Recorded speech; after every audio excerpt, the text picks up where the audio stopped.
Black Death, Wonder Woman. Am I close?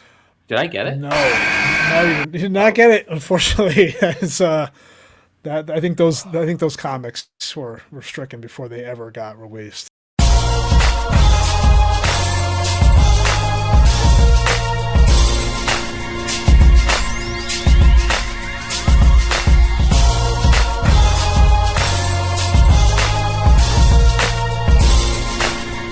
Oh yes, back again. Those Padres podcast. We've got a jam-packed show this week. Patriots, Sundance. They have a new offensive coordinator, new OC in town. We're going to be talking about that. Red Sox making some moves up the middle. We're going to be covering that as well.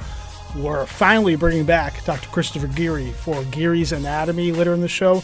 Talk about all the relevant injuries around town, and then some. Championship week in the NFL. We're going to be talking about this weekend's games, NFC, AFC Championship games. It's also Royal Rumble week in the WWE, so we have a special Cómo, llama later in the show for that as well. Make sure you stick around for it. Sundance, how you feeling? And more importantly, what you sipping on, my friend? Feeling pretty good. You know, there's been a lot of movement in the Boston sports scene. It's really as you led with the Open, it's been an active week. We have a lot to cover, so I'm excited to jump into that. This week I have a little bit of the Five Churches Prickly Pear, which is one of their finest fruit drinks. I highly recommend it. And you, sir? All right. Oh, well, since you asked, I am enjoying a Brosé from Citizen Cider. Love it. Cider co-fermented with blueberries. Brosé all day is the catchphrase. Really, I'm just kind of back into the clearing out the beer fridge mode, and this was kind of hiding in the back. Straggler. Well, it's probably past due. Yeah, how old it is doesn't matter. So I'm enjoying that. It's delicious. Salute to you, my friend. It's January. And we do invite anyone. So drink. So you're clearing out the old stuff. You know, that makes sense. Yeah, the stuff from last winter. We do invite anyone, any followers or any patrons of the show, if you have anything you'd like to see us partake in on the show as well, go ahead and comment below. If you have anything you want us to see us maybe give it a try, we'll do some taste testing on the show. We can be bought out pretty easily. All right, so Nitz, let's get into the rundown here. We're gonna lead off. I think we should get into some Celtics talk. Let's start with the Celtics. All right, so they're leading the East by 3.5 games. We're recording this on Wednesday night. As of now, we leading the East by 3.5 games over Philly. Milwaukee's third, four games back. Brooklyn has tailed off a little bit. Finally, after that run they were on, 4.5 back. It's been an interesting week for this team. They went ahead. They did win, beat Golden State last Thursday at home.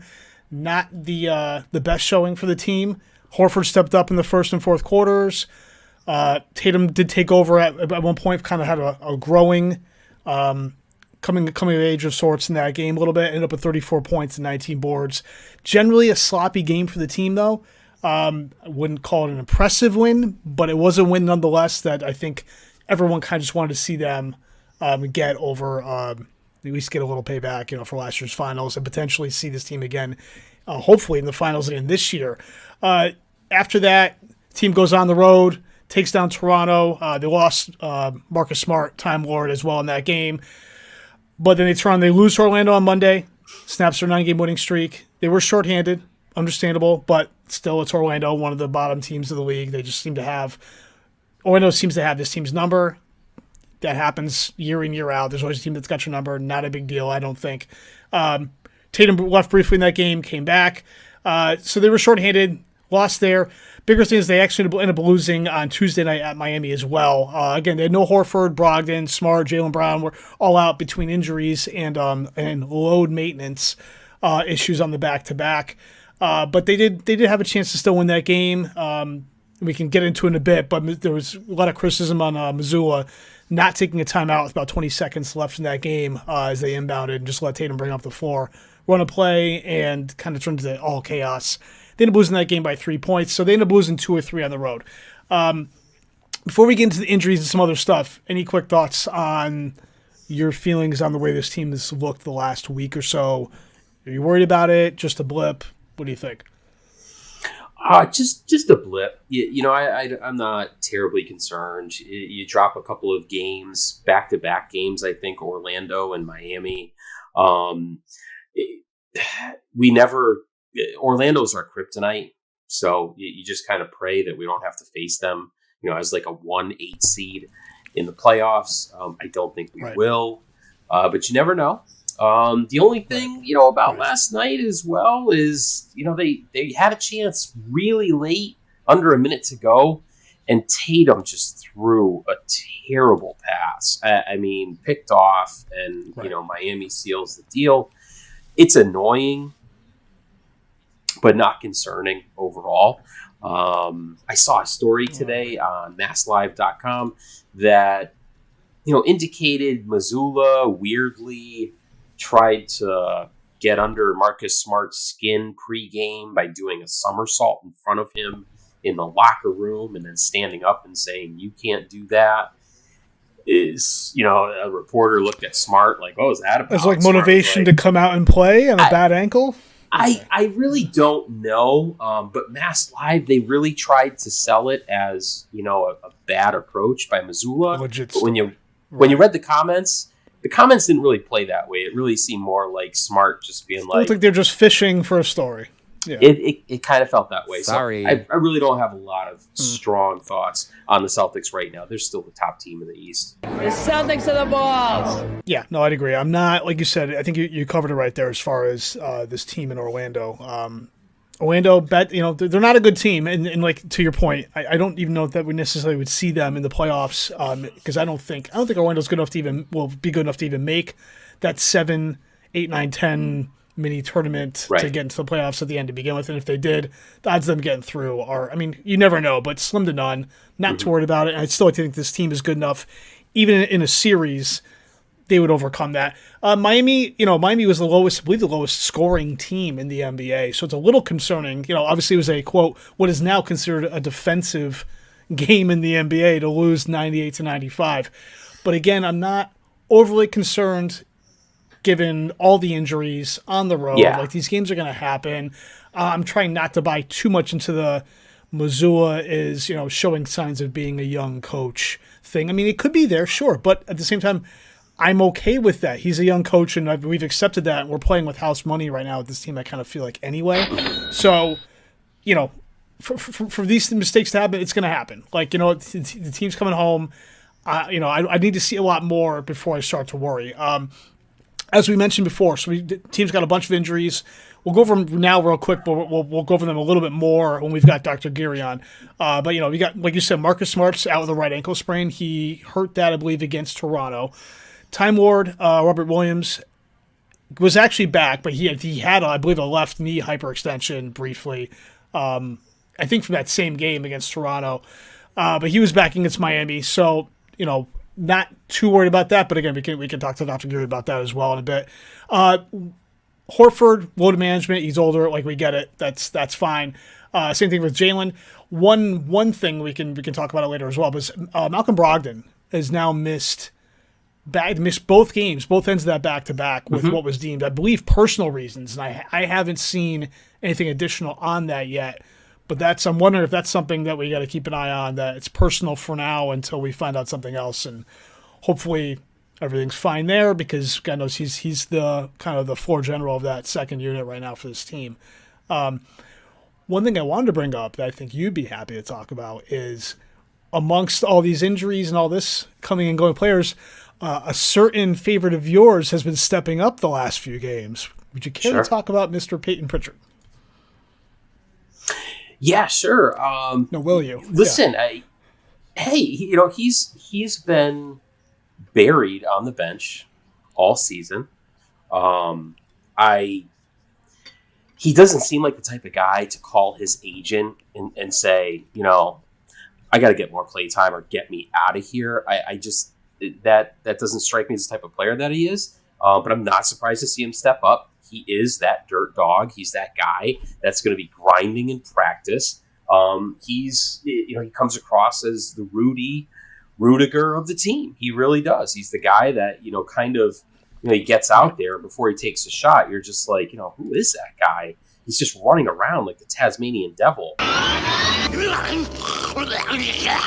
And then before you know it, he's got 6 points in 2 minutes with a steal and another assist. He's just kind of always been that player. Right. I texted you this. I fear that this is an opportunity for the Celtics to showcase him. I can't believe we're saying that. Showcase Peyton Pritchard.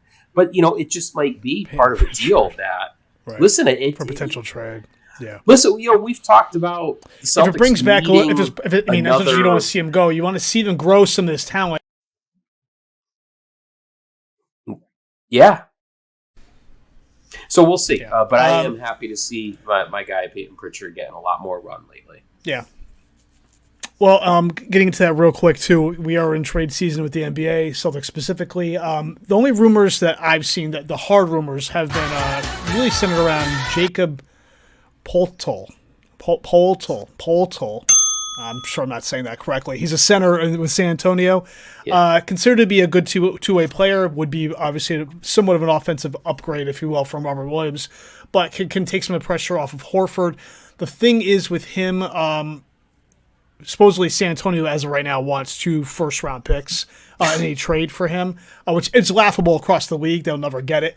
But we know in any trade discussion, you set the bar super high, you end up with still getting something really good, whether it be a first or something else. So, and he is an unrestricted free agent on top of it after the season. So I would like to see the Celtics not go that deep to bring in a guy like that. But I mean, again, I can see the need to go to get some depth at center. Again, you want to be careful with Horford. Because he played his butt off and was a catalyst for this team on the playoff run last year and has been just as good starting this year as well. You don't want to overdo it and have that kind of crap to bed down the stretch. Be careful with him. Robert Williams, obviously more of a defensive player. So I can see the need to get a more offensive player in the paint. I don't want to see them go out of their way to do it. Anyone in particular you'd like to see them go after before we move on? It's so wide open right now that I don't have anyone like on my radar.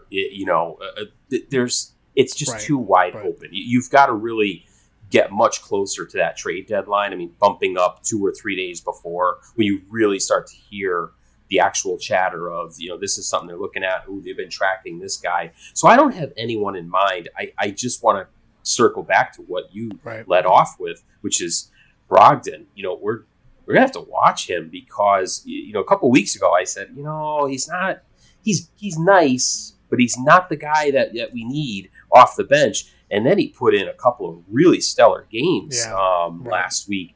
And so to see him miss a couple because of personal reasons, that's cause for concern. Right. And now you really start to kind of take a look at other rosters around the league and see who would fit. It's still too early for that, even though it's late January. You still have some time there. Well, especially when we're talking about a team that's got the best record in the league. I mean, it's they obviously what do you add, things can change on a dime. You've got teams coming up behind it between Philly and Brooklyn and everything else. And Milwaukee, obviously, those teams aren't going away. But no, so we'll talk about more. I think as we get closer through the month of February, we'll start talking more and more about Celtics trade prospects, how the NBA trade deadline looks like. Maybe do another deadline special like we did last year. So before we go on the Celtics front, one note, personal Celtics favorite of mine from growing up, Chris Ford, passed away at the age of 74 last weekend. He is credited with making the first three-pointer in NBA history. More importantly to me, he won a title at the season, 81, but we remember him from being the Celtics head coach for 5 seasons, back from the 90-91 season through 94-95. My early memories of becoming a Celtics fan, just that mustache patrolling the sideline as their head coach, was always something that I kind of resonate with. So when I saw that he passed away, that kind of struck a chord with me. So R.I.P. Chris Ford. You'll be remembered in the Celtics family forever. Celtics games coming up as well. You got Thursday, tomorrow night against the Knicks at home. You got the Lakers at home on Saturday, as well as home against Brooklyn again next Wednesday. So an interesting little stretch here as we kind of, like you said, kind of wrap up January and get into trade season. All right, real quick, we got Bruins. Not to forget the Bruins. How can you? They are the best team in the NHL. It's not even close. First in the East with 80 points. They're 14 points clear of Carolina, Jersey, and Toronto. They're actually on record pace, Sundance. They're on pace for 66 wins and 140 points, which would break the Canadiens' record from 76-77 season at 132 points to finish up with the best record in NHL history. You never would have thunk it the way this season started. Going into the season, coming off preseason stuff, this team was not expected to be anything more than adequate. They've found a way. Between Bree and Krejci back, I don't know. There's been a lot of magic in that top six. But 10-1 in January, 6-game winning streak, including back-to-back wins in New York last night against the Rangers and Islanders. So right now they're in the middle of a 5-game road trip going into All-Star Weekend next weekend. Did take down Montreal 4-2 last night, I believe. So we'll see how that shakes up. I think team just keeps on rolling. All-Star Weekend next weekend. Linus Ullmark did make it. We discussed that in a previous show. His first All-Star appearance. David Pastrnak, Pasta, your boy, did get in on the fan vote. That's right. So it's going to be the third All-Star game. There's only 2 All-Stars for the Bruins, but 2 key parts of this team. Crazy. Going back to Pasta as well. Rumors of an extension, hopefully around the corner for him as well. A contract extension. I think we can both agree, get that freaking thing done. It's like, I think it's a formality. It sounds like it's a formality. He does have some, and I think they're trying to play and pussyfoot around it a little bit because he does have some criticisms about his play. Right. That as good as he is in offense, the magical playmaker. You've wrote about this on your blog, Back Bay Sports Nation. That's a plug. Everyone go check it out on Substack. As magical as he is on offense, he does have lapses occasionally where he gives the puck away. So some giveaways, a little bit inconsistent off the puck, etc. Don't care. The guy's he's magic with the stick. Every day of the week, you trade that for what he brings. It's for potentially 50 goals at this point, right? It's it's fine. I mean, this is we're in Boston. I don't want to go crazy find a here, reason to, but no one complained that David Ortiz didn't play the field. Like I mean, Pastrnak offensively, it's just. I'm pretty sure Dan Shaughnessy found a reason to complain about that at some point, but agreed. Yeah, generally speaking, did, but no one really. Right, but Shaughnessy sure he did. Was not watching last night when the Bruins gave it up late in the game, and sure enough, Pasta off Krejci, and then Pasta seals it with an empty netter. I mean, they're just so exciting to watch right now. The Bruins are just, it's crazy to me. It's January. It's football heaven right now for a lot of people, but the Bruins are must-see TV if you're in New England right now. I mean, they really are. They're that fun right now. Absolutely. No, definitely. One note there, Thomas Nosek did fracture left foot last week against the Rangers, so he's out for about 4 weeks.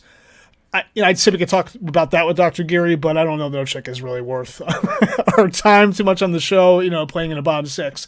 But it's still notable. They've had to do some line shakeups. They called up Mark McLaughlin from Providence as well. So we'll keep an eye on the Bruins. We're getting them a little bit more as we roll kind of to the second half of the season. Upcoming for them, they've got so they had Montreal last night. Okay, they were going at Tampa Thursday night, at Florida Saturday, at Carolina Sunday. So you got a back-to-back down south between Florida and Carolina. So that's actually between Tampa, Florida, Carolina. That's an interesting little stretch of games that should test them a little bit. But the way this team's going, I can't say I'm too worried about it. All right, next up, the Sox. Let's get into some Sox talk here because a number of things have happened in the last couple of weeks, especially the last few days. But first off, we know this team signed Adam Duvall for a 1-year, $7 million deal, potentially to play center field, start in center. Nice start. We talked about he can hopefully hit 30 bombs. We'll see. Raimel Tapia is also signed to a minor league deal as well. Outfield problem solved? Maybe. We'll see. The Duvall signing was made official, I believe, yesterday or 2 days ago. In order to make room for Duvall on the roster, and this is what's very interesting, this team DFA'd Matt Barnes. So Matt Barnes, who is still owed $17.5 million and will likely still be owed that by the Sox because the odds of someone picking him up off of waivers in the next 10 days, because no one's going to trade for him in 10 days. No. He was DFA'd. Yep. I believe he has to go through waivers. Right. No team's going to pick him up at that salary. So another team will then sign him, pay him the league minimum, veteran minimum on their books, while the Sox are on the hook for $17 million. That's a good time. Another terrible, terrible signing in hindsight when he was extended a couple years back. Another note there, too, is only 3 players now. With Barnes being DFA'd, only 3 players remain from the 2018 Red Sox World Series team. Do you care to name the 3, Sundance? Brazier and Brazier. Honestly, Brazier is Brazier, Sale, and Brazier and Sale. No idea. Devers. That's okay. So Devers, and I'm actually proud of you for getting Brazier because that's the one I wouldn't have not gotten. Ryan Brazier, who somehow is still on this team, because we're pretty sure he has nude pics of Chaim Bloom's mom or something to maintain a roster spot. Still on this team. There's been some criticism that possibly, and I've heard this, bandied about, that is this a sign of Bloom and ownership basically ditching the guys who clamored during trade season last year and criticized his team as far as not knowing what the direction was. Christian Vasquez was one of those guys reading up to the trade deadline as far as what's going on here. He's gone. JD Martinez was also someone who wasn't overly critical but had some comments about what are we doing. He's gone.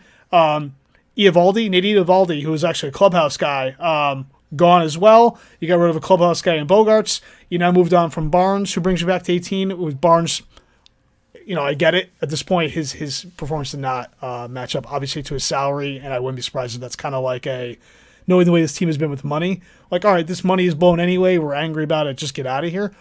But I just think that's interesting. We're going back 5 seasons, not even 5 seasons, and only 3 players remain from our 2018 World Series Championship team. Another move that was made a couple days ago that is interesting is up the middle as well. Sox traded a lefty Josh Taylor out of the pen to the Royals for Adalberto Mondesi, who was a shortstop by trade, had moved to third base for a bit with the Royals, but basically missed all of last year with, I believe, a torn ACL. You know what? We're going to bring that up to Dr. Geary as well. So earmark that one. I'm sure if he's listening somewhere, check that on the list as well. So in theory, is Mondesi going to shortstop? I mean, I'm wondering maybe if this guy's healthy. If he plays short, now now we're back to maybe Kike either being at second, where I prefer Kike at second over short, or does he go back to center and you figure something else out with Duvall and put him in the corner? I don't know, but I'm kind of interested now. And Arroyo at least now becomes maybe your utility guy. So things at least feel a little better in terms of solidifying up the middle there. I personally like the trade. I think it fits both what this team's been trying to do as far as not spend a lot of money, not give up the prospects on the farm. But Mondesi, as his biggest thing is the injury history. So it's kind of a risk-reward move. He is a toolsy guy, a little bit of pop, has been a guy who will steal a base, a number of bases. I don't know how these injuries are going to affect that. He's getting up in his upper 20s, etc. But I personally like the move from a risk-reward standpoint. Let me check in with you. What's your thought on that? I'll tell you what. The Chaim Bloom act, it's starting to really wear thin for me. The Red Sox had their winter weekend in Springfield just this past weekend, and they were ownership was practically booed off the stage. I have Nesson on here in the background, and although I don't have the volume, I think they were booed. I did read the story that Nesson, video edited or audio edited the boos out of the rebroadcast, which does not surprise me. But I'm really tired of Bloom's comments that Red Sox fans are very smart and we know how you feel and there is a plan. And if you're gonna sign guys like Mookie to $400 million, you better be able to back that up. They charge the highest ticket prices in MLB. It's Boston. Give me a break. They go out and sign Mondesi. Here's my problem with Mondesi. Can you pencil him into short for 110, 120 games? Can you guarantee that? No chance. No. He's coming off a torn ACL. No. Now here's the second part of that question. Even if he were completely healthy, I'm not excited about Adalberto Mondesi. I'm really sorry. The guy, when people talk about little pop, Mondesi. His career high in home runs is it 14? Is it 17? It's 12. He had a run a few years back where I don't think he's cracked 20 home runs, and I don't believe he's ever cracked batting 300.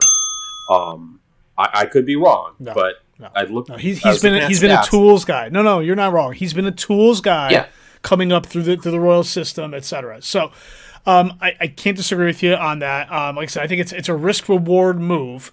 I'd rather them do that than having done nothing. Because at least I think if he does come back healthy, he gives you something, even if it's not starting per se. But I think he adds a little bit extra at the price of Josh Taylor. I'm not mad about it. The only thing with moving Josh Taylor is, in terms of that bullpen, they're down to all of a sudden. We went from having a lot of lefty relievers that felt like last season to now the only lefty relievers they have on the 40-man roster, I believe, are Joey Rodriguez, who's newly signed, and Chris Murphy and Brandon Walter. So you assume they would have to go out and now get another lefty because remember we've talked about this. They let Matt Strahm go. Matt Strahm walked, signed with Philly, I believe. So all of a sudden you went from having kind of a dearth of lefty relievers kind of last season to all of a sudden. What do you have? One? Like I don't know. It's a little odd. But I wasn't attached to Taylor. I'm okay with taking a chance at that price in terms of a trade to try to catch lightning in a bottle. Would I agree with you? Would I like them to have gone and made a real legitimate move for a player that we can count on? Again, a Brian Reynolds or someone like that where we can slot in and then move guys around from there. Absolutely. So maybe at this point, maybe for me, it's the bar has been lowered to the point by Bloom and company that maybe I've now fallen victim to that trap of being happy with a less than move, which is probably valid at this point. Listen, I like this better than doing nothing. I'm glad that Chaim used his cell phone in the past few days. Anything is better than nothing, sure, but this is the Boston Red Sox. You're supposed to have a legit starting shortstop. I would have gone for Elvis Andrus. I would have gone for Iglesias. I would have went for him in a heartbeat. He'd hit 290 and he'd play 120 games and he'd play a really solid shortstop and he'd offer some veteran leadership. I love the Duvall signing. At least you know what you're getting from those guys. Right. Those two guys, at least you have a pretty barring a crazy injury, which you never know what's going to happen. But generally speaking, you kind of know what you're getting when you sign those guys. I love the Duvall signing. I love the Tapia signing. Tapia quietly, I think, is going to play a really nice role on this team. Is it Jorge Alfaro? Do I have that right? The catcher that they signed? Alfaro. They did. I forgot about that. They brought in Jorge Alfaro, who's a catcher as well. He's known to be he's a swing and miss guy, but when he connects, he does have plus power as a catcher as well. So that's a good point. We missed that, but that's actually I like that signing in terms of mixing in with Connor Wong and Reese McGuire at catcher. So I really love all that. What I absolutely hate is the fact that Kike doesn't have a defined position other than he's going to be in the lineup every day. And I say that just from a standpoint of two things. A, baseball players are creatures of habit. I don't care what they say. Kike is a good soldier, but the guy does want to be in center field or maybe shortstop. But he really just prefers. He wants to. He's on record. He's like, I want to win a Gold Glove, and you can't win a Gold Glove when you're constantly being kicked around the infield. He made himself a really good. He made himself a really good starting center fielder. So you think when you put the work in, as a player, you'd want to see, I want to see this through. So absolutely. I think so. We'll talk more. We'll see if this team makes any more moves. I have a feeling that might be it. Other than maybe, I don't know, signing a lefty reliever or having someone come out of Worcester or someone else, which I think we probably may not see until the spring. But beyond that, one thing I want to touch on real quick, you mentioned it, and we'll move on, is just the John Henry, the ticket prices situation. Before Bloom and Henry were, like you said, essentially booed off the stage at Winter Weekend, John Henry was actually, the ticket prices thing came up. And it was a very snippy response when asked about why the prices continue to go up given the way this team's performance, etc. His response was, baseball players are expensive. Okay, buddy.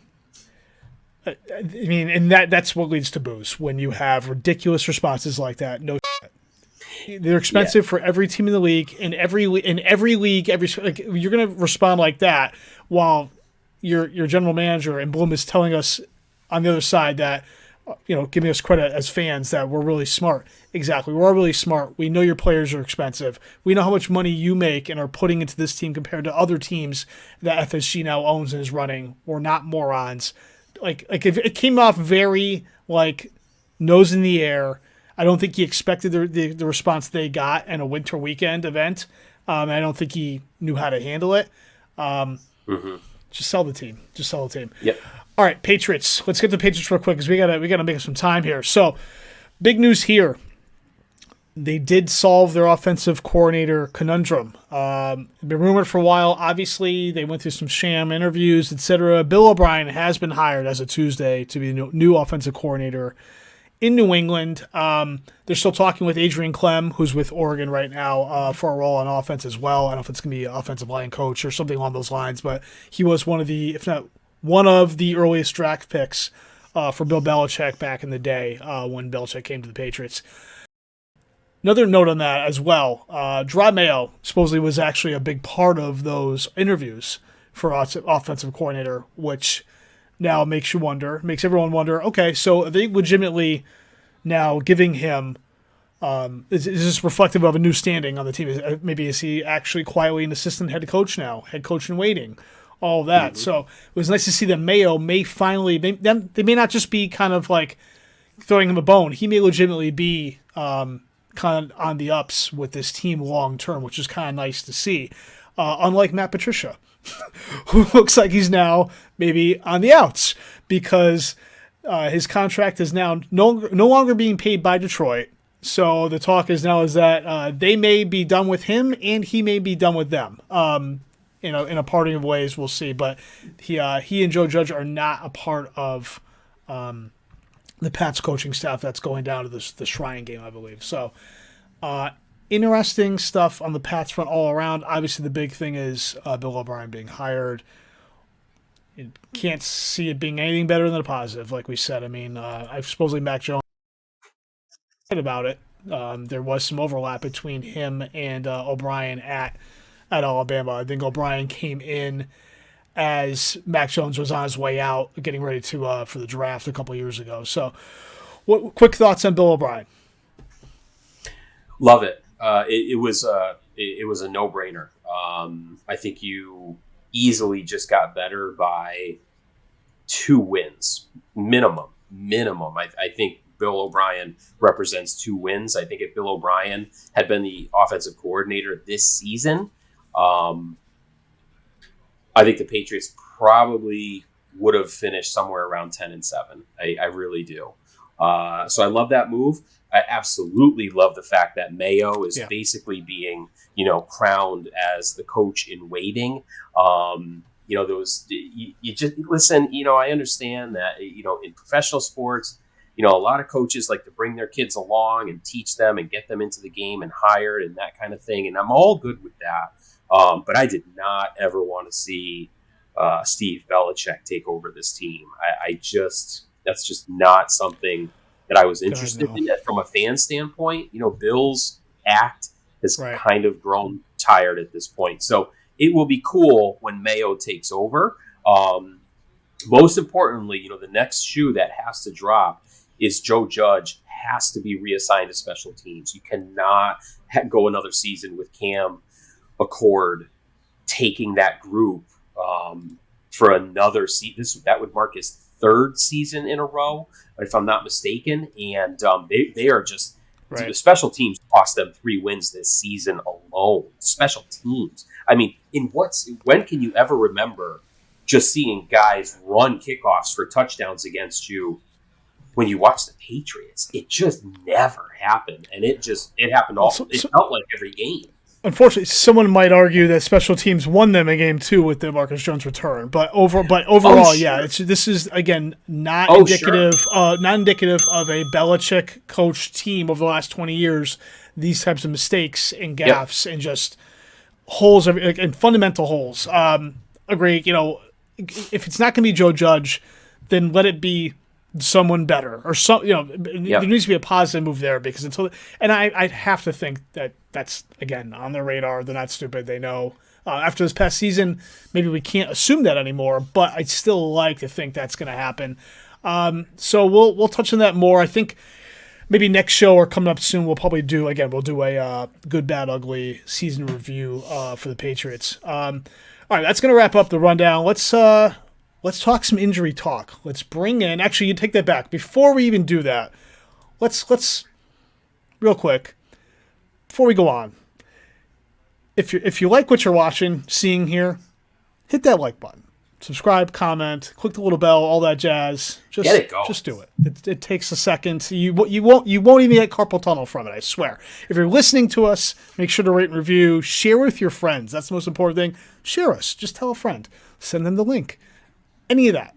Again, it's a very small thing, but has such a large impact. It's kind of like Feed the World, but different. All right, let's get into injury talk. Let's bring on old friend of the show who has not been on this season. So he's making his kind of debut for a while. Dr. Christopher Geary. Dr. Geary, did you just how are you? Compare yourself to Feed the World? This is really taking on some deeper meaning here. I mean, it's similar. I'll give it to you. No, it doesn't matter. You're not here to critique the show. Just talk injuries. We don't need your input. Yeah. All right. So, Dr. First of all, anyone who's not familiar with you from prior appearances, go ahead and introduce yourself. Who are you? I am the guy who sits behind you at the Red Sox games for however many years now. So, now Chris Geary, I'm an orthopedic surgeon. That's right. Yeah, I work at Brockton Hospital now. Do mostly sports medicine type stuff. Replacing a couple. Are they okay with you plugging them there? I think so. Yeah. I'll on the same give person. A shout out to the Brockton Hospital social media team. Yes. No. We'll tag them and post for the show. Don't per worry. person. No. Yes. I don't think I violated HIPAA by saying that. No. Yes. Unless you give names or socials, right? No. Speaking of which, all right. Well, Chris Ford, who my father was mistaken for on the subway in Boston one time, thanks to their mutually glorious mustaches. Beautiful mustache. Oh man, yes. that thing had a life of its own back in the 80s and 90s. All right, we got a lot. So we're bringing you on. Obviously, we got a lot of injuries to talk about. Let's just jump in. Celtics first and foremost because that's, top of mind. We got a lot of guys who have stuff either going on actively, subvertively. First thing we'll talk about is Marcus Smart's ankle. He hurt that ankle. It was against Toronto, I believe. Initially looked like it might have been a knee, but afterwards looked like it may have been just a turned ankle. I don't know if you have an opinion on what is it high ankle? Is it low? Like what do you think about that? Timeline, stuff they said 1 or 2 week time frame. It wasn't it didn't look like a standard ankle sprain. It looked like more like a medial side. Like normally we can get this with Mahomes too, but you roll your ankle. Think about your foot turns to the inside, kind of. Yep. And with him, it was more like he went down, his leg went to the inside, his foot went to the outside. So that's the kind of mechanism you worry about, like a high ankle sprain with. They're calling it a bone bruise now, which makes me think like it's just basically a severe medial-sided ankle sprain. I'm sure they got an MRI. Obviously they got that. So he's saying like 1 to 2 weeks, which is pretty. That would be relatively quick for a high ankle sprain. So it looks to me like it's more like a kind of a quote unquote routine ankle sprain, which at this point in the season they're going to manage that. They're not going to rush him back. They're not going to have it become some sort of lingering thing. Right. So I think they kind of dodged the bullet on that one. When I saw the video, I was like, oh crap! Like at first I was like, is it his knee? Is it his ACL? Because it was like his foot was planted. Right. But it wasn't a classic. And the way he was holding it when he went down too. Yeah. Right. He was holding it a little higher up in the leg, which makes you almost think about like a high ankle sprain kind of thing, because the high ankle sprain can affect that ligament between the syndesmosis between the fibula and the tibia, like all the way up to the knee, basically. But it's possible he could have tweaked the ankle and tweaked his knee. So, but sounds like based on what they're saying, they kind of dodged the bullet. So, I would. All right. So speaking of knees, because another thing that okay.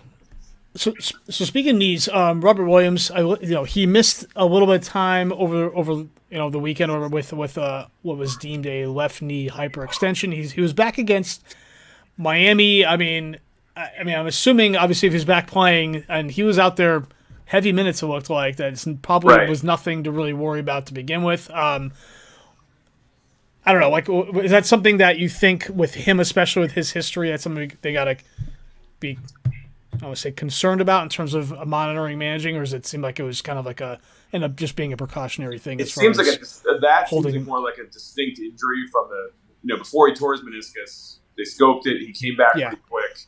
Then they had to scope it again in the off season, and that's one of the things you worry about impacting him long term, because one of the things that's so good about his game is he's so quick getting back up. Like he's got such explosive capacity, like in terms of just like he can go from a standing position to grab an offensive rebounds in no time. But when those guys, when their knees really start to crap out, they lose some of that bounce. And that's a big part of his game.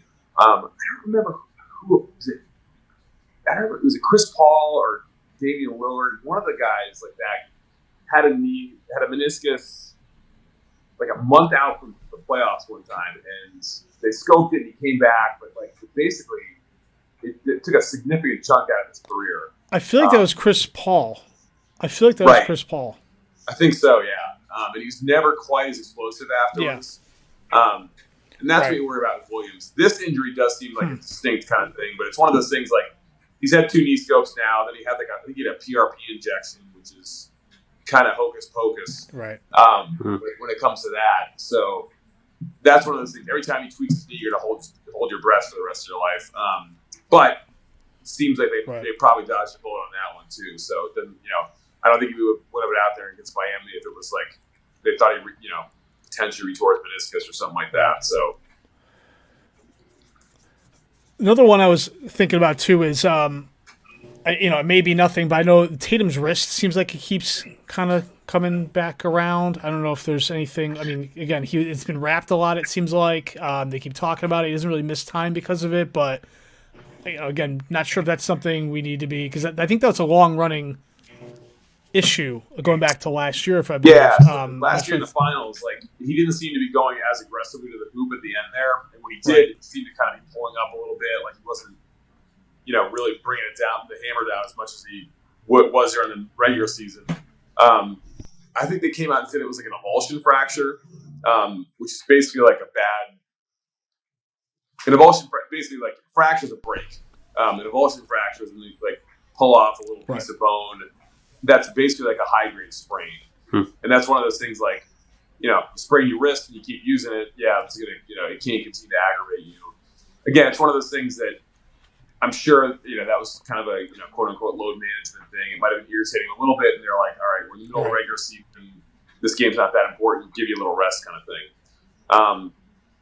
But it bears watching. So the kind of thing, obviously, it's a bit of it's not the kind of thing that's going to keep him out for an extended period of time, but if he tweaks it just wrong at the wrong time frame in the playoffs, then yeah, it could affect his play again at that point. So, not the kind of thing that he can't play through, but it bears watching through. So.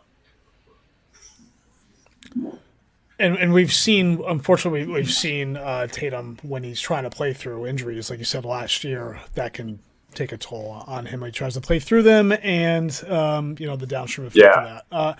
A couple other things I wanted to go over. In terms of Red Sox, we were talking about it earlier. I know it's been we're a little ways removed from the injury and the surgery, but talking about Trevor Story and the UCL bracing procedure as opposed to Tommy John. Get your thoughts on that. How it potentially could affect him long term. Yeah, he's had elbow stuff dating back to his time in Colorado. He missed some time his last year there, which is one of the reasons they were able to sign him for the contract they did. Not that it was a bargain, but it was probably a little bit off of what he would have gotten on the open market if he was fully healthy. And that was one of the reasons he moved from shortstop to second base, because the throw was a little easier there. Apparently, he started ramping it back up his throwing program in the offseason and just had more discomfort. Who knows if it was some sort of thing where they were trying to get him to play some more shortstop and he tried to making those throws and it hurt more. Either way, he ended up with what's called this internal brace procedure, which is kind of like a hybrid Tommy John kind of thing, where classic Tommy John procedure is they basically take one of your own tendons and basically recreate your ulnar collateral ligament in your elbow. The internal brace is more like it's an active suture device where they actually use that to kind of stabilize the medial aspect of your elbow and augment it with whatever tissue you have left there. So if you've got like a partial tear that's painful, they'll take that, they'll sew the what's left of the ligament to this internal brace suture device, and it provides for a quicker recovery, basically, as opposed to like the formal taking down the whole ligament, reconstructing the whole thing. And as a position player, those guys will come back quicker anyway. Pitchers are the ones that take the longest when it comes to that injury, just because of the torque on the elbow throwing off a mound. Bryce Harper had the same thing. He had it right after the season this year. So his time frame is a little better than Story's because he had it sooner in the season because he was kind of dealing with it all year. Like he didn't play the field, I don't think, at all after he came back, right? He was strictly DH. Right, he was mainly DH. Yeah, I think he attempted to, and he just couldn't do it. Yeah.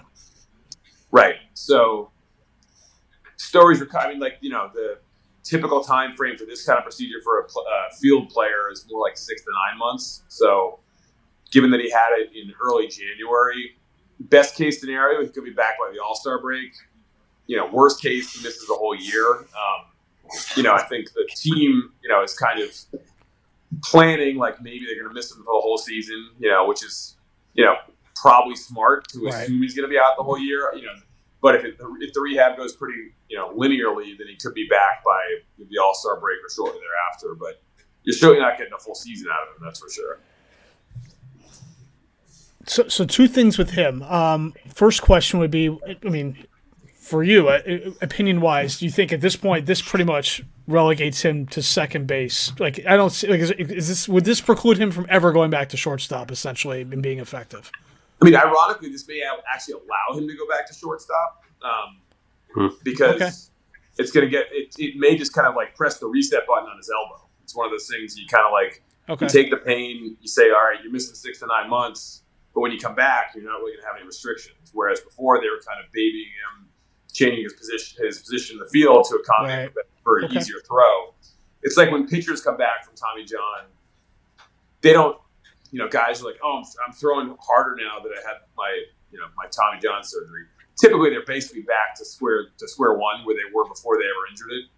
Because for a lot of these elbow injuries, it's more of like an attritional thing where it's not like, oh, I blew up my ACL. It's like over time, it starts wearing away. They start losing a little velocity. They start losing a little command, and then eventually it kind of goes.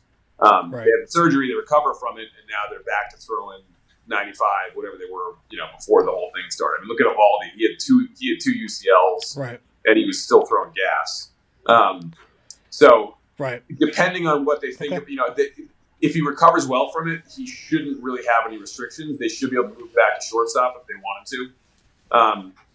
That being said, I mean, you look at what the Red Sox have been doing, and it seems like they're certainly hoping that Marcelo Meyer comes along and is their starting shortstop from, next year on, basically. Prospects being prospects, you never know about that, but that kind of it seems like that's been the trajectory all along since they drafted him and didn't really engage Bogarts that seriously in the offseason. So, I would love to see an infield of a really competent, great shortstop with Story at second base. He's a phenomenal second baseman when he's healthy. I mean, he's a great defensive player. But if he comes back healthy with this, then I think playing shortstop is on the table for him. Yeah. Okay, that's interesting. I wasn't sure. How about Mondesi with the ACL? I mean, that's one of those things. Like, again, if he recovers fine from that, he should be fine. For that kind of, down the, ACL injury. If you recover from it, you're basically again back to square one. 20 years from now, you could have some arthritis, but we don't really care if it's on a 1-year contract. Okay. Right. His history is just not that great, and it's going to be interesting to see if he even eclipses, I would say, 80 games. I would sign on for 80 games of Mondesi right now. Sure. I mean, he's one of these guys that seems to have a lot of these soft tissue type injuries where it's not like, oh, it's a freak, he broke his ankle. Oh, it's his hamstring, it's his ACL. It's and maybe it's just dumb luck, but it is one of those things where you're like, this guy's got a pretty rough injury history. I wouldn't count him to bang out 162 games this year, that's for sure. And they're already talking like they're kind of made like I think Bloom said on one of his calls, like, oh, we're not going to run this guy into the ground. Like, I think that in a best case scenario, even as your starting shortstop, they're not counting it for more than about 110 games, probably. Interesting. Okay. All right. Which then factors back into all these guys shifting around between Kike, Arroyo, etc. Right. So, all right, appreciate that, Dr. Geary. You know what? We're gonna, if you want to stick around, we're gonna keep you on because we're gonna start talking about. We're gonna get into some NFL playoff review stuff for this coming weekend in championship games, and I think we want to. If you stick around, we might want to get some of your input on some of the injuries there as well. All right, so let's talk about NFL playoffs. It's been a couple rounds of games since we were last with the show here. We're now into championship weekend. This weekend, Sunday, we've got a couple of big games. You've got San Francisco at Philly, as well as Cincinnati at Kansas City in the AFC Championship game. I don't have the current lines on me. I know those opened up I think at one point Philly opened up -2, KC opened up -2.5. I think that swung to the point where even Cincy is now giving like 1.5 or so, probably because of, like we'll talk about in a bit, Mahomes' high ankle sprain. Sounds like he's going to play through it, etc. But that's obviously going to be potentially an issue. You've got San Francisco going to Philly. Jalen Hurts as well is coming off of his shoulder issue from the last month or so, etc. But before we get into those, just to recap, we had Kansas City moving on. They went through. They obviously had the bye, then took down Jacksonville, who had gotten by San Diego on a massive comeback wild card weekend. Chargers blew a 27-0 lead at Jacksonville wild card weekend to lose 31-30 in dramatic fashion. The Chargers then go and fire offensive coordinator Joe Lombardi and QB coach Shane Day. There's been a lot of talk about whether Brandon Staley should have been fired as well. It seems to be a routine thing with the Chargers. Staley continues to make poor choices. And just overall, this is not inspiring that team to do anything differently than they've been doing the last few years, which is just blowing games and finding ways to not reward their fans with anything significant. You also had Bills getting by Miami, Bengals getting by Baltimore, but then surprisingly, Cincinnati comes into the Buffalo. Buffalo lays an egg, and Cincinnati takes down Buffalo to get to the AFC Championship game as well. Over in the NFC, the Cowboys getting by the Bucs. Unsurprisingly to me, Sundance, I believe you had the Bucs in that game, but regardless, we'll see if that now leads to a Brady retirement.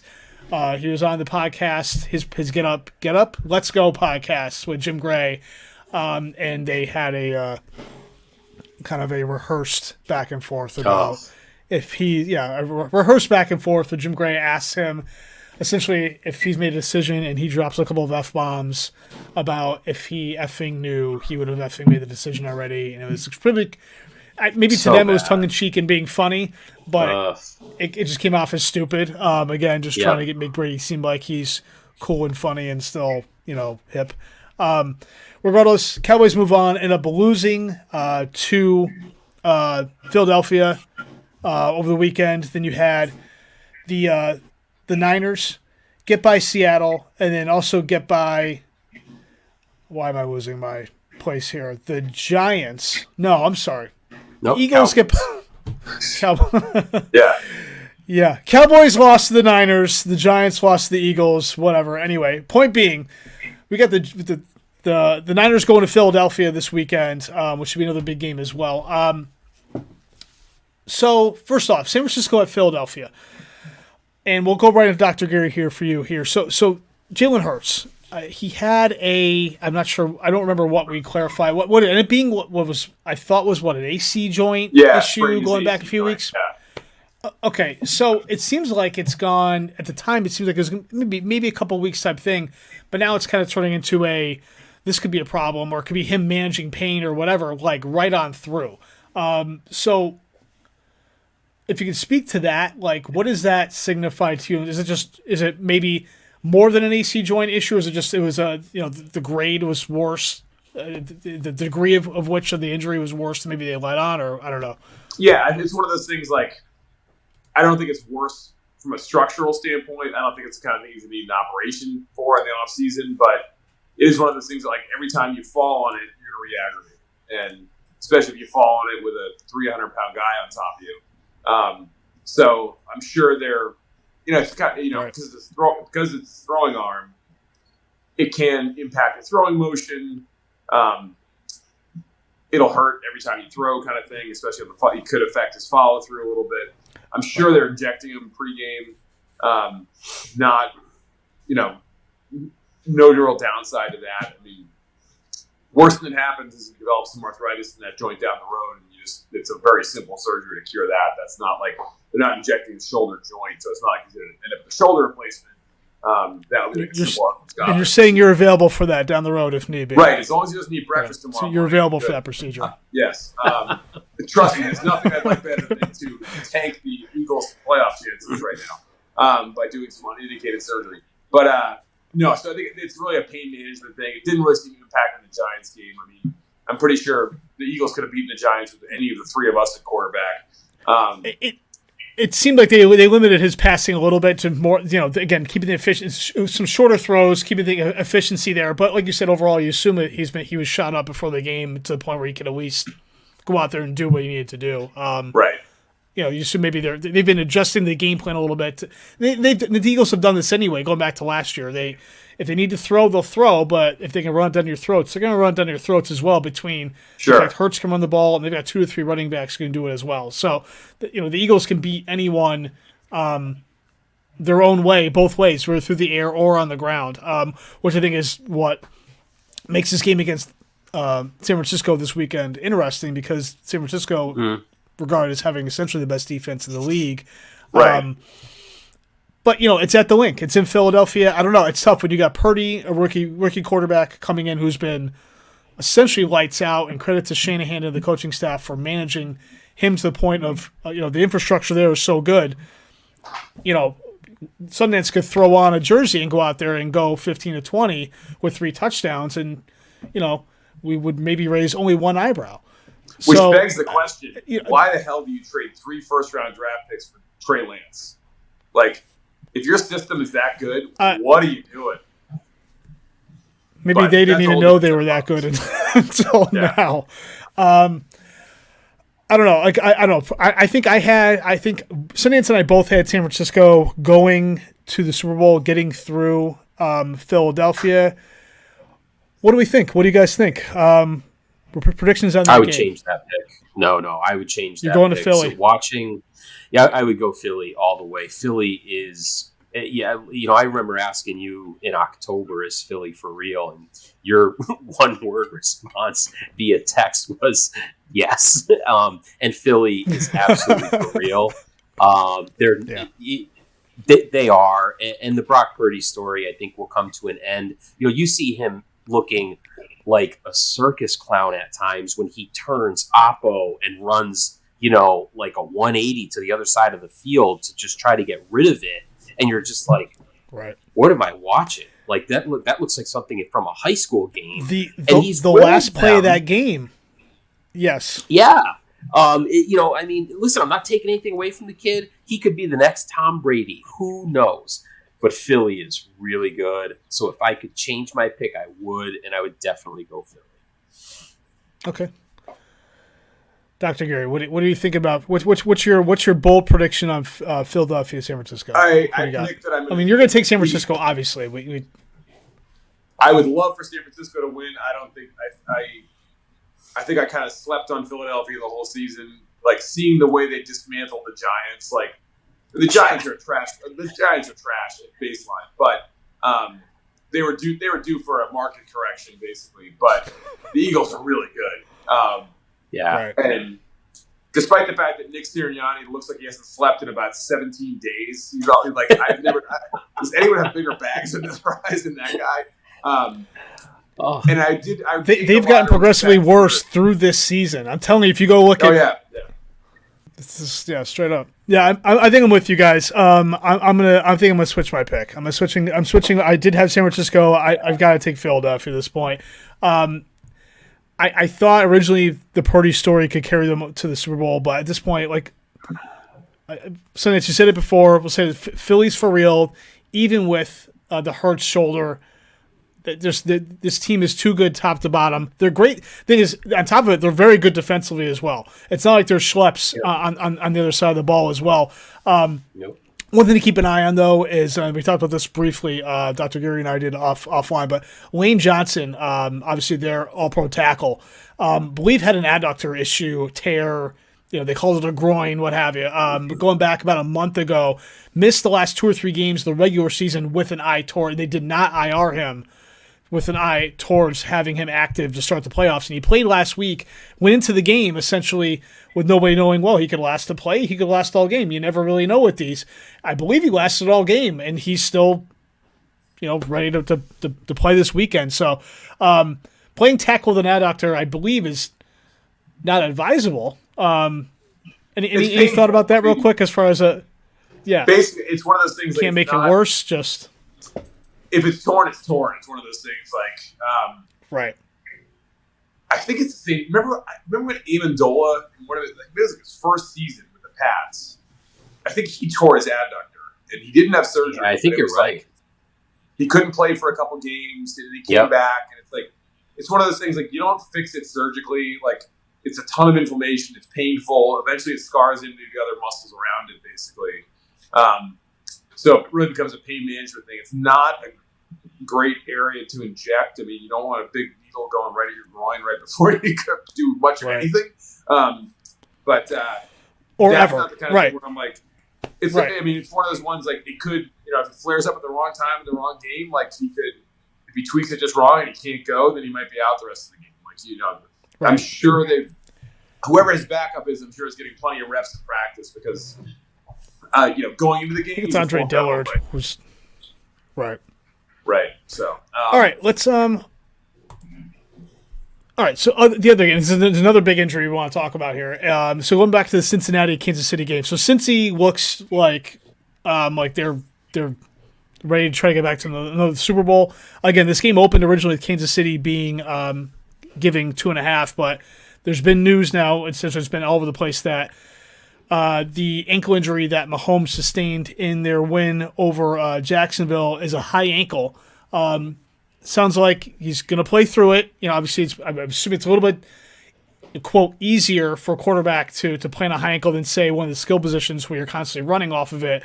But right from the jump here, Dr. Geary, what's your thoughts on, I think it's his right ankle It is. It's his plant foot? Right. Okay. That's an issue. Like, you saw that in a couple of the throws that he made in that game where he kind of pulled up off of them at the end. Yep. Like throws that he normally makes where he was turfing them or they were sailing a little bit on him because it's one of those things like it can feel fine until you put your full weight on it. And then like as you're going through your throwing motion, you're shifting your weight a little bit and that's going to throw it off, obviously. Right. But it's one of those, I mean, so I think he'll play. I think it's one of those things like, the good thing for them is that he's become he's so good. He's better. If you took out his scrambling altogether and just made him a pure pocket passer, he's still better than 80% of the passers in the league at this point in his career. Right. It does take away that aspect of it. And it's one of those things like, yeah, he could re-injure it. You know, they showed some video of him like doing some straight line running today, but I still have PTSD from the Patriots' second Super Bowl against the Giants when Gronk had the high ankle.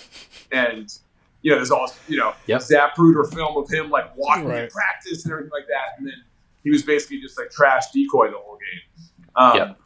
But that being said, I think Mahomes will be all right. There'll probably be a couple throws that he misses on that he would normally hit. He may scramble a little bit less, but they're not using him as a running quarterback for the most part. And it's one of those things like if it comes down to him throwing it away, then he'll throw it away kind of thing.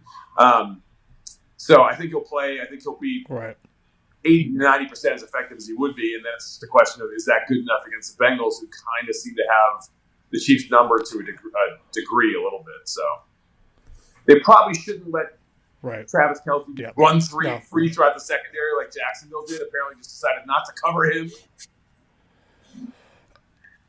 It's a great starting point for the defense to make. As far as the game plan this week, it would probably be good to say, hey, let's start with Kelce. Yeah, no, it's that 87 guy. At the same time, on the other side, you got Burrow, who's just been absolutely. The kid is just a stud. The kid's just he's cold as ice, man. I think I had, and I'll say right now, I had Kansas City going all the way.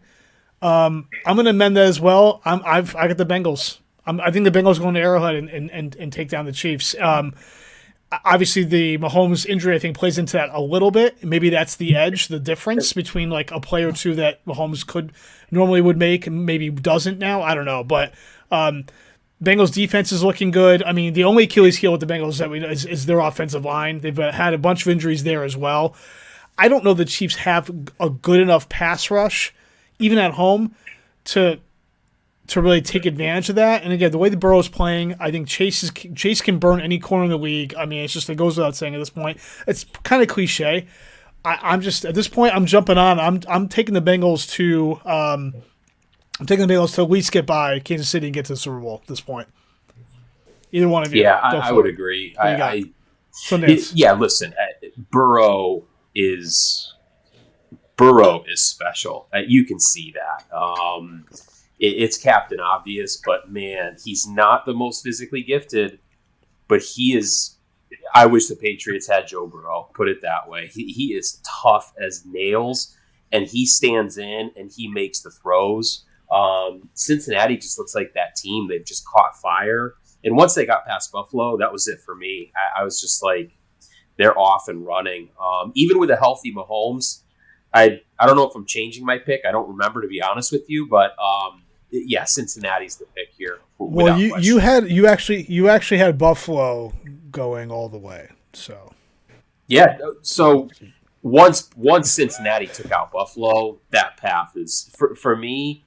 I'm not an Andy Reid believer. Never have been. Holmes elevates Reid, in my opinion. So I definitely see Cincinnati getting past them. All right, Doc G, what do you got? Yeah, I mean, Cincinnati just seems like the last couple of years, when they need it, they get it. Like their skill position players. I mean, Kansas City's are good too. But you got Mixon. You mix him up with Pirine. Hayden Hurst is a really good tight end. You got those wide receivers. Those wide receivers. Most of those guys are number ones on most other teams. Yep. The Higgins might be going after this year, so they got to take advantage of that. But Zach Taylor just recently, he's got a good organization there. Like that, the fact that they can start 3 non-starters on their offensive line, including a rookie who's starting his first game ever at left tackle against the Bills, and the Bills do absolutely nothing against them defensively. Like, I have actually have a friend who's a Buffalo fan, and all season he's been like, our secondary is trash. And that definitely showed up in that game. Their secondary was trash. And Burrow took advantage of it, to his credit. Like, he made the throws. And Josh Allen's a fun player to watch. That guy's not going to – he's going the Cam Newton route. Like, he's a horse. He's huge. But Cam Newton was huge, too. And look what happened to him. Like, he took enough hits and eventually his shoulder crapped out. And if you can't throw the ball, you can't win as a quarterback in the NFL. So, as fun as Allen is to watch, I see him having like a 5 or 6 year, sweet spot in his career, and then he's going to turn into Cam Newton basically if they keep using him the way they are. They still interesting. They run design runs for him. It's like, don't do that with your franchise quarterback. Like, if he needs to scramble at the end of a game, let him scramble, but do not have the guy running between the tackles on design runs. You're going to kill him. It's not like he doesn't have the arm. That's the thing. Like, I just, it's interesting. I understand they want to take advantage of his skill set, but they've gone overboard with letting him. I don't know how much of it behind the scenes is Allen calling his own number or insisting.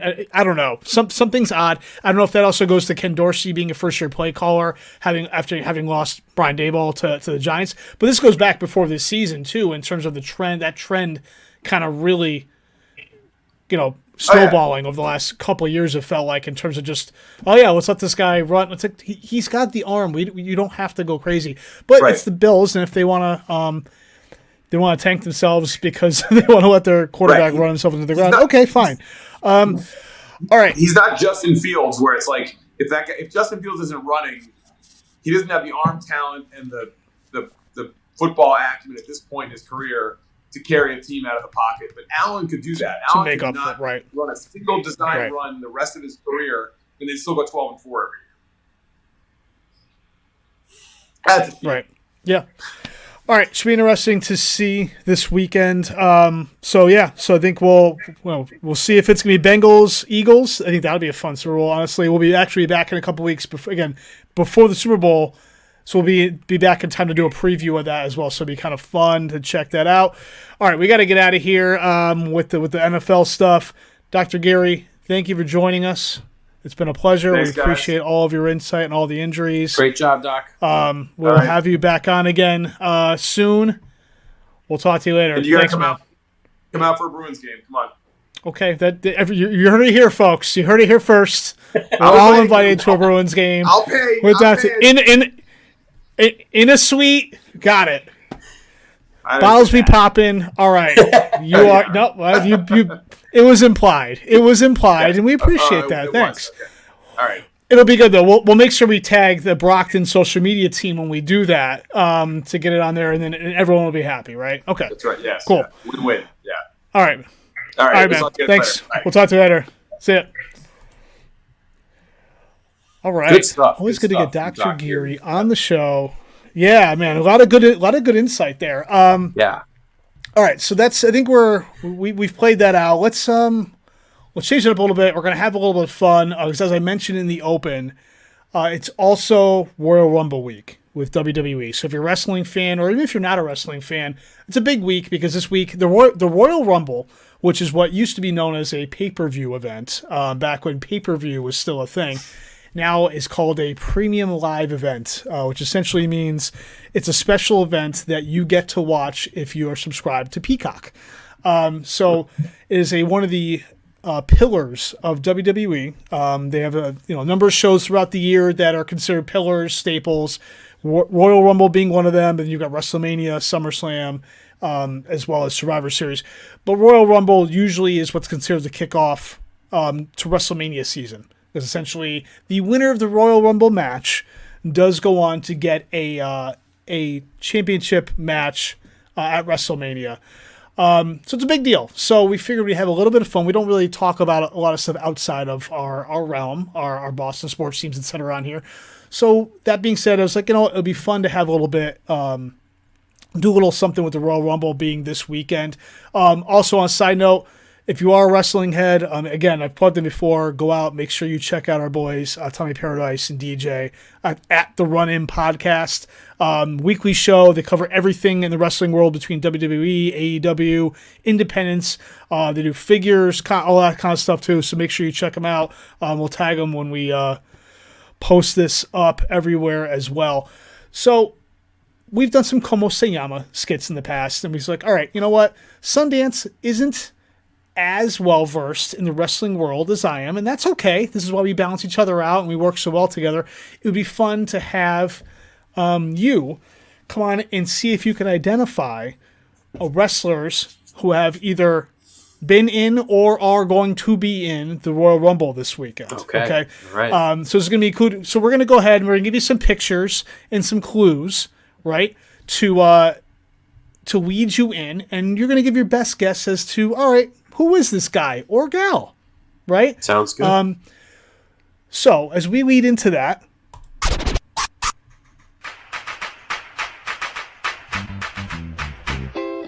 ¿Cómo te llamas? ¿Cómo te llamas? ¿Cómo te llamas tú? ¿Cómo te llamas? ¿Cómo te llamas? ¿Cómo te llamas tú? ¿Cómo te llamas? ¿Cómo te llamas? ¿Cómo te llamas tú? It's a long intro for a theme song for a game show. But it's catchy, so Very catchy. We'll just go with it. Isn't it, though? All right. So it's really Cómo se llama Royale. All right. So again, we're going to start off. I'm going to go ahead and post a photo. And I'll give you a clue or something, and you get to decide, see if you can give your guess as to who this person is. I'm going to try to start off with something easy. Okay, we're starting with a couple of easy ones. I can throw you some softballs here just to build the confidence, and then we'll work into some that you may have a little trouble with. Who knows? We'll find out. All right, so, and also for those of you who are listening on audio, unfortunately, we'll be as scripted as we can, but you're not going to get the full visual picture of this. All the more reason why you should be checking us out on YouTube and, if you can, on Spotify video podcasts as well. All right, so Nance, here is your first wrestler. Now, this is, I'll tell you right off the bat, we're starting off with some former Royal Rumble winners, okay? Love it. So, not so much participating this weekend, although they may, because WWE is notorious for bringing in old veteran Hall of Famers, etc., as surprise entrants into the Royal Rumble. But this is a former winner, and I'll tell you, this is the first clue. He actually won the first Royal Rumble back in, I'll tell you right now. First Royal Rumble, okay, so he won the first Royal Rumble in 1988, okay? He carries a flag, as you see here, an American flag, and he's also was known for also carrying a 2x4. Yep. That's because... Any guesses? Okay, you know what it is. Oh, come on. This is Hacksaw Jim Duggan. Absolutely. And you tried to throw me fantastic. Off. Yeah, you tried to throw me off with the American flag. You're right. That was not his prop of choice. It was a 2x4. His main shtick. Yep. It was a 2x4. That's right, tough guy. All right, good job. You got the first one. Let's see. Next one up. All right. Number 2. Now, do you know right off the bat, or because this participant won 2 Royal Rumbles back to back in 1995 and 1996. Do you need another clue, or do you know who this is just by watching him? He's wearing pretty red trunks with broken hearts all over them. Yep. Long, hairy chest. So here's the thing. I'm really frustrated because I do recognize the face. Tell me this. Is he part of the Hart clan? He is not. He is not part of the Hart family in any way, shape, or form. And I knew that. If you gave me his first name, I'll get the second name. What's his first name? Well, we're not going to make it that easy. I'll give you his nickname. You were close with the Hearts. Give me his nickname. I know, and I'm sure his first name would help you. So but his nickname is the Heartbreak Kid. It's Shawn Michaels. Ding. Yes. Heartbreak Kid Shawn Michaels won the Royal Rumble in 1995 and 1996. Hall of Famer, running NXT now. Oh, yeah. It's a shame it took you that long, but that's okay. We got there. Hey. Next up. Oh, so this gentleman is Steve Austin. That's Stone Cold Steve Austin, correct. Won the Royal Rumble 3 times, 1997, 1998. You going so easy on me. Come on. I have some because I didn't history with wrestling. You know that. Okay. But I wanted you to have some wins to start off before the inevitable, crash and burn with some of these that are coming up this weekend, because I know you're not an aficionado. Okay. I know you're not watching the premium live event this weekend. So correct. Steve Austin won the Royal Rumble 3 times, 1997, 98, 2001. All right, now we're going to start to ramp it up a little bit here. All right, you ready? Sure. Next up. Yeah. Now, this gentleman has only been back in WWE for about a year. He left for a while, had to find himself, traveled the world. Another clue. For those who are not for those who are not watching or viewing us again on YouTube, blonde hair, dyed blonde hair, a rather extravagant coat, reminiscent of the Civil War, just with a lot of bling. His nickname, Sundance. Revolutionary War. Revolutionary War. South of the border. It's got that flair to it. I love it. And I can see he's got. So you think that's a Mexican? I don't know, because it really does have, the gold shoulder, brims. Okay. Which is giving me like Mexican American War, Spanish American War. This is a tough one, and I can see the D. I can see the tattooed D on his chest. I'm gonna say Donatello Marciano the second. Either way, not the second or junior, none of the above. The third, it's not Donatello Marciano Da Vinci. I don't know, whatever you say. Marciano. It's not Donatello Marciano, who is not even a real person. Well, he might be, but just in another country. Not that. I'll give you another clue. Thank you. So his father was also a wrestling Hall of Famer named. Well, I won't give you his first name. Maybe this helps. This gentleman's nickname is the American Nightmare.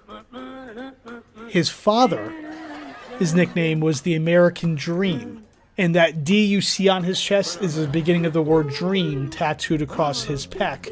His father has passed away and was a Hall of Famer. Yeah. So is it Ric Flair Jr.? Incorrect. This would be the son of Dusty Rhodes. This is Cody Rhodes. Cody Rhodes! Oh, I should have got that. Damn it. Okay. All right. You knocked me off my perch. I get it. All right. So, hey, it was a good try. I had to. All right, next up.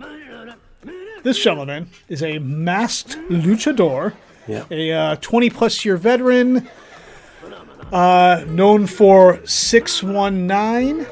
For those of you who are not viewing this, he's participated in a number of Royal Rumbles previously. He is a junior. Okay. Do you need another clue? Yes. All right. He is also very mysterious. Mysterio. Which is kind of implied by the mask, right? Mysterio. Rey Mysterio. Very good. Correct. Rey Mysterio Jr. He's dropped the junior, but yes, correct. It is Rey Mysterio. Good job. All right. See, you're getting somewhere with this. Congratulations. All right. Next up. You're not going to get this one. And that's okay.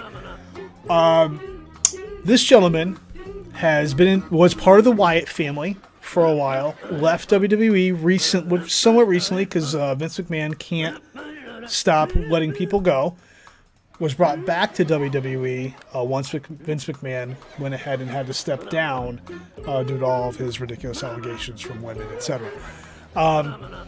Another clue is he is first name named after the brand, a brand of paper towels.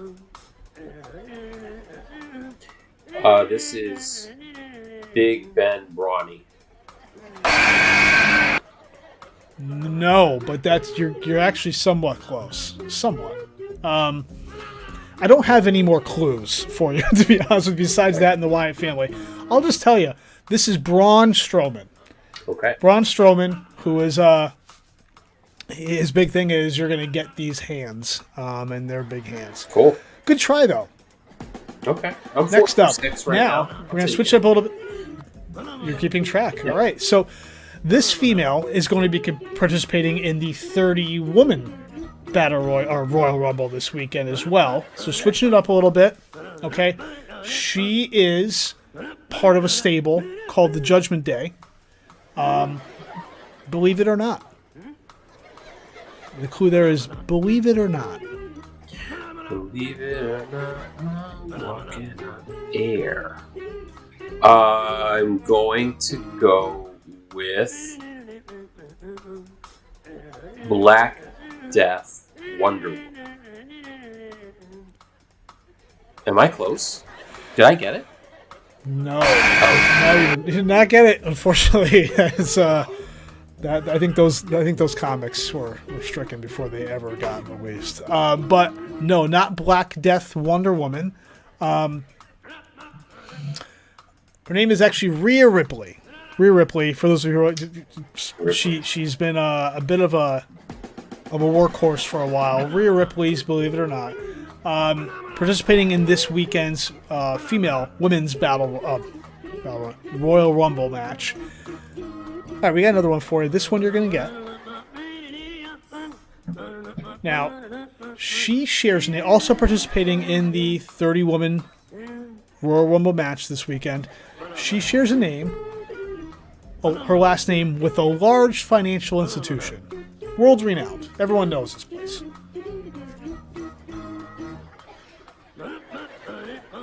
And for those of you who are not watching again, she is long blonde hair, used to be part of a stable with a couple of other females. Trish Stratus? Ruby Riott. That is a fantastic guess.